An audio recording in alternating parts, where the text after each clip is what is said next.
Hello. So today I'm going to take you on a tour of our chicken coop, and I'll also show you our run and our setup that we have. One thing about this building is this was actually where the previous owners of our house had kept dogs. So I will flip the camera around and I'll show you that area as well as what we did and the whole setup. But that was what it was initially used for, and I think it kind of worked to our advantage to an extent. So I'll talk about that. We have 2 chicken runs. We have 22 chickens.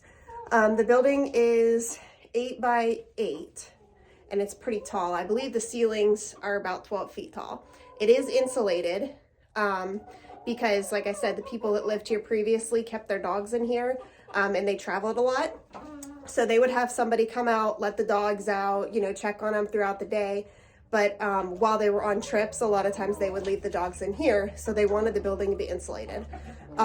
So we'll go over the whole setup and everything. And I'll show you guys kind of like, why we're doing what we're doing here. The other thing I do want to mention is we did have a very aggressive rooster. So what ended up happening was he was not aggressive to our other roosters.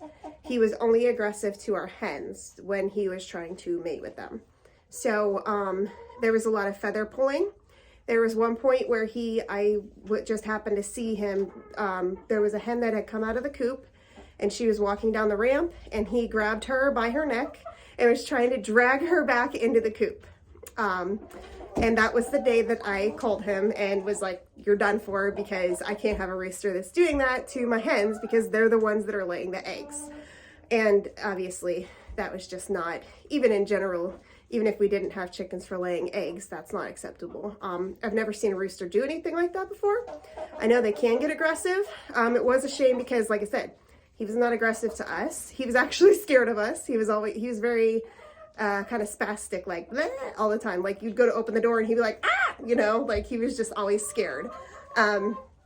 So he is gone, but the after effects of him being here are still shown on our chickens. So we have younger chickens and older chickens because we got some Americana and we got some Colombian Wyandottes fairly recently. I believe they're supposed to be laying next month.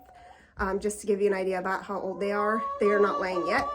But they look great because they were not here during the, well, I should say they were here, but they were separated from the rest of the flock during the time that Spot the rooster was here. So just in case you're wondering why some of our chickens are missing feathers. And I did take them to the vet. And they do not have any type of worms or parasites or anything. It is strictly, the vet called it mechanical, which just means that it was something that the chicken was doing to the other chickens. And we also have one who now thinks that she is not supposed to have feathers on the front of her neck. So she plucks them off as soon as they start to come in, she pulls them out. Kind of like plucking your eyebrows. It's just weird things that chickens do that you don't think about. So I'll go ahead and show you guys our setup, and if you have any questions, you can comment below. Okay, so this is our setup. So like I said, this used to be a dog area. So what they would do is they kept 2 dogs. They had them down below, and then there was cutouts in the walls, like kind of over here, which is what these pulleys are for. And what they had was a cutout down below, and they could pull the pulley, which would lift the door up and let the dog in and out. We did not end up using those for that. We actually use them for our feed so that they can do this and it doesn't knock the food dish over. We also have a heated water dish that right now is not plugged in because it's not cold enough yet. We have some roosts, extra food. We have our egg things over here. The other thing is we did just open this up. Initially, what we had done was we had 2 gates here and here, and that was all the chickens were in until we got the new ones, and then we opened it up. So we put more roosts in over here when we opened it up, and we also built this, which is for the feed. This is also where we keep our bunny feed and hay. So we have the cracked corn on the end. The next one down is going to be, or I'm sorry, the feed is on the end, cracked corn, then the bunny hay, and then the bunny feed. So that's what's in there. And we have a latch here, and this is really scientific. We just hook something here and here and it holds it open for us. So it's very fancy, I know. And then we have the roost up above here. These are not connected to anything. All the wires have been taken out. And then down below, we have additional storage, as well as when we got the baby peeps, once it was warm enough, we had them in here. And what we did was we cut a hole right down there. You can kind of see where the light's glowing in. And they had their own run right next to and alongside of the adult chickens. And the one nice thing about that was that it let the adult chickens get used to the younger chickens because they were running right next to each other. And we had very, very, very minimal pecking because of that. So it worked out awesome.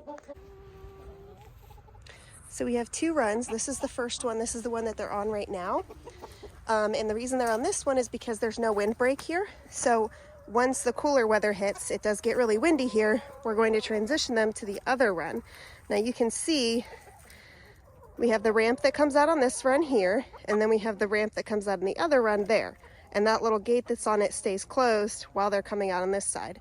Then we close that gate up and let them out on this side. The reason we have 2 runs is, again, because of the cold weather and being able to have the building as a wind block.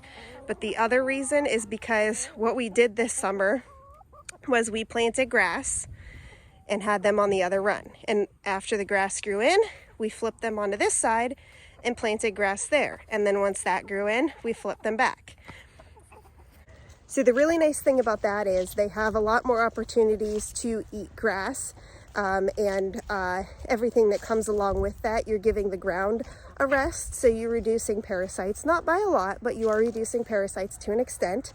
What we would like to have at some point is another 2 runs off of the other side of the building, but that's where our bunnies are right now, so we have to figure out where we want to move them to. But the reason why I would like to eventually do that is because then we can have them on one run, flip them to the next run, plant grass, flip them to the next run, plant grass. We have basically 3 times before they're going to get back to that initial one, and that'll give that first one ample time to grow grass, get the roots set so that it'll last a little bit longer, and the grass will grow in thicker.